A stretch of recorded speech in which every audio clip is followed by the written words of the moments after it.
नमस्कार, हमारा नाम है समरीन और आपने देखना शुरू कर दिया है लाइव सिटीज। देखिए, वीआईपी सुप्रीमो मुकेश सहनी आज बेगूसराय पहुंचे थे और बेगूसराय पहुंचकर एक बार फिर से मुकेश सहनी का अलग ही तेवर, अलग ही अंदाज नजर आया है। आपको बता दें कि आज मन से मुकेश सहनी ने गजब दहाड़ा है, कईयों की तारीफ भी की है और कईयों को लपेटा भी है इशारों में। क्या कुछ कह रहे हैं आज मन से मुकेश सहनी, सबसे पहले आप उनको सुनिए। कमेटी के सभी सदस्यगण, वीआईपी पार्टी के सभी वरिष्ठ नेतागण, इस पूजा के प्रांगण में बड़े संख्या में यहाँ उपस्थित माता बहन, नौजवान साथी, सम्मानित गार्जियन, सभी को सन ऑफ मल्ला मुकेश सहनी की ओर से नमस्कार प्रणाम करता हूँ।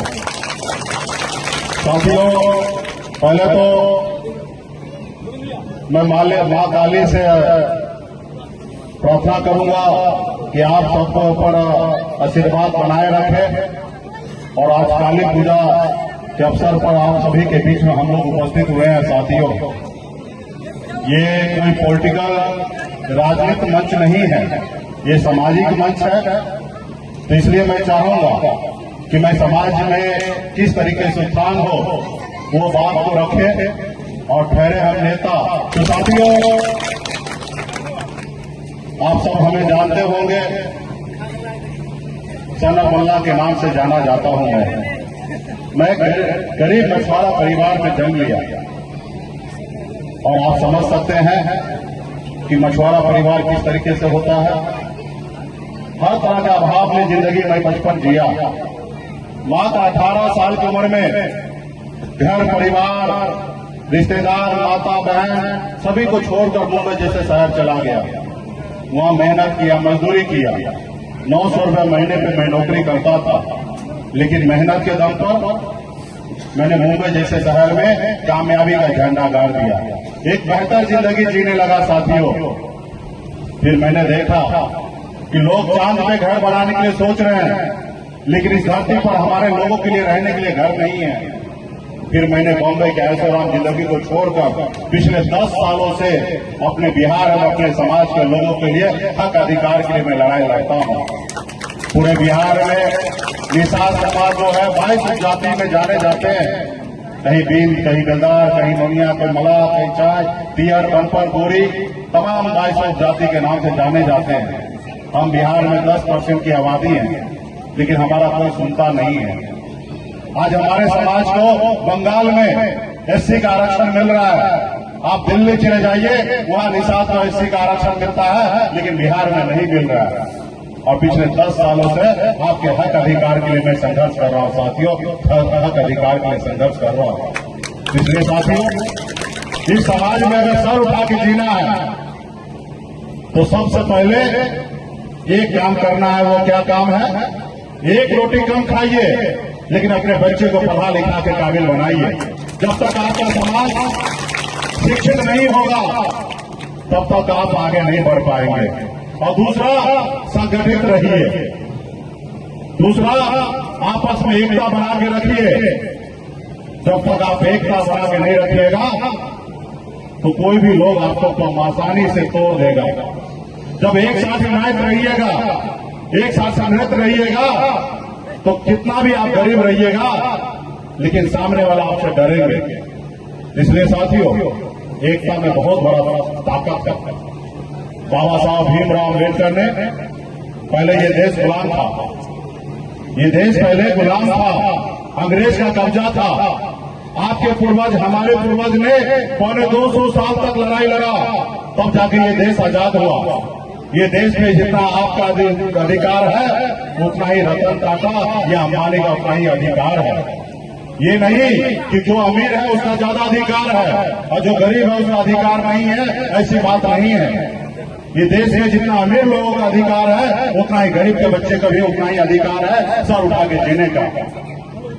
इसलिए बाबा साहब भीमराव अम्बेडकर ने आजादी के बाद लोकतंत्र बनाए, संविधान बनाए।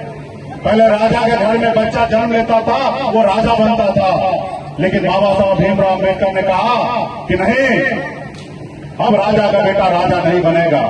अब इस देश का राजा वो बनेगा जिसके पास वोट होगा, चाहे वो गरीब मजदूर का बेटा क्यों न हो, या किसान का बेटा क्यों न हो, या एक मछुआरा मल्ला का बेटा क्यों न हो, अपने वोट के दम पर इस देश का, इस राज्य का नेतृत्व कर सकता है। साथियों, वो ताकत आपके पास है वोट गिराने का, लेकिन आप जब वोट गिराते हैं तो आप अपने बच्चे के बारे में नहीं सोचते हैं, अपने लोगों के बारे में नहीं सोचते हैं, और आपका वोट का कीमत लगता है 200-500 रुपया लगता है, एक दारू का बोतल दे देता है और आपका वोट ले लेता है। साथियों, इसलिए साथियों, अपने वोट के अधिकार को समझिए। जिन लोगों ने, जिन समाज ने अपने वोट को ताकत को समझा, वो समाज देखिए कितना आगे निकल चुका है और देश दुनिया में अपनी पहचान बनाए। हमारे आदरणीय लालू प्रसाद यादव जी, उन्होंने अपने वोट को ताकत को समझे और अपने लोगों को न्याय किए और 3 बार बिहार का मुख्यमंत्री बने। वो भी कोई अमीर का बेटा नहीं, वो गरीब का बेटा थे। बहन मायावती, एक दलित की बेटी, उत्तर प्रदेश में 4 बार मुख्यमंत्री बन गई। उत्तर प्रदेश में मुलायम सिंह यादव जी या हमारे स्वर्गीय रामविलास पासवान जी, ये लोग कोई अमीर घर में जन्म नहीं लिए, ये लोग भी गरीब घर में जन्म लिए, लेकिन अपने वोट को ताकत को समझे और अपने लोगों को जागरूक कर कर अपने लिए और अपने समाज के लिए और अपने राज्य के लिए बहुत कुछ किए। साथियों, इसलिए साथियों, अपने वोट को ताकत को समझिए। चुनाव में अपने वोट को सही लोगों को दीजिए, उसको दीजिए जिससे आपका भला होगा। साथियों, आपका भला होगा। आज से 10 साल पहले ये निषाद समाज को कोई जानता नहीं था, पूछता नहीं था, कोई पहचानता नहीं था, लेकिन आज आप और हम मिलकर बिहार में मजबूती से अपने लोगों के लिए जब काम करने लगे, आज बिहार ही नहीं पूरा देश के लोग जानने लगे और पहचानने लगे और घबराने लगे। साथियों, घबराने लगे। आज मुकेश सहनी को तोड़ने के लिए बहुत तरह के षड्यंत्र चल रहे हैं।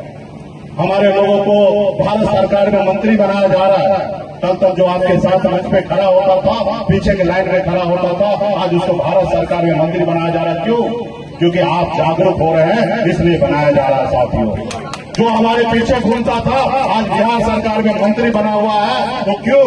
क्योंकि आप जागरूक हो गए, इसलिए आपको फंसाने के लिए उसको मंत्री बनाया जा रहा है। वो दिल्ली वाले को पता नहीं है कि हम मल्लाह का बेटा है, हम मछली मारना जानते हैं। तो सुना आपने कि किस तरह से एक बार फिर से मुकेश सहनी का अलग ही अंदाज नजर आया। आपने ये भी देखा कि आखिर मुकेश सहनी ने आज खुले मन से सबके सामने खुल्लम खुल्ला किसकी तारीफ कर दी है, और इसके साथ आपने ये भी देखा है कि मुकेश सहनी ने आज मन से किसको लपेटा है, इशारों इशारों में किसको लेकर बड़ा कटाक्ष कस दिया है।